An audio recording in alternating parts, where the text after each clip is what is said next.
Good morning. So, gumawa po ako ng configurator ng ating helmet bendo. So, ito yung app niya. So ang ginagawa nito is ko-connect to sa ating yung helmet na configurator na device. So, dito check natin, test. So, dito guys, pwede natin mag-input na yung ating helmet. So, papansin niyo connected na. So, connected yung ating sa Bluetooth configurator. So, pwede natin i-set na yung price. So, hindi na mahirapan yung mga client nyo or customer nyo para mag-configure ng prices nila. So, for example, dito, set natin the price, lagyan natin siya 50. Then, sa preheat, ang gawin natin is test lang natin sa 30 seconds para makita natin yung difference. Seconds niya siya guys Then, fogging, lagyan natin 60. Heating, then 45 seconds. Tapos, UV light.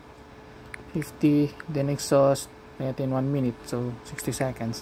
So ito guys, kung papansin niyo 1, 2, 3, 4, 5. Yung bagong setup ko kasi, or meron kasing nag-request sa akin na gusto niya na nakaserial lang yung pag-on ng mga devices. So ito yun siya. So preheat, fogging, heating, UV light, exhaust. So ayun guys, kung gusto kong bibili kayo ng maramihan sa akin or gusto niyo pwede ko kayo gawanin ng app nito Then, next is dito sa store name. So, dito sa store name,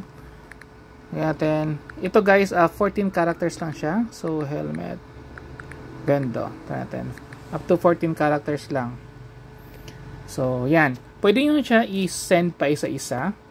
Or, pwede nyo siya update all. So, ito, pwede natin i-send pa isa-isa lang. So, kung yan lang yung babaguhin nyo. Or, pwede natin click yung update all para lahat na yun i-configure na.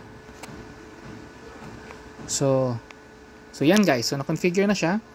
So, check natin yung natin. So, video natin. Yan. So, test natin. Reset.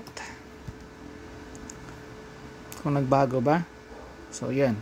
So, may window A lang pala. So, kailangan natin lagyan na ng space yung sa dulo. So, yun guys. So, yun yung configurator natin. Yan yung helmet bendo natin, configurator. So, hindi lang to available sa Play Store. So, pwede ko i-send sa inyo APK or maglagay din ako ng shared link sa pang-configure. So, yun lang guys. Forget to like and subscribe.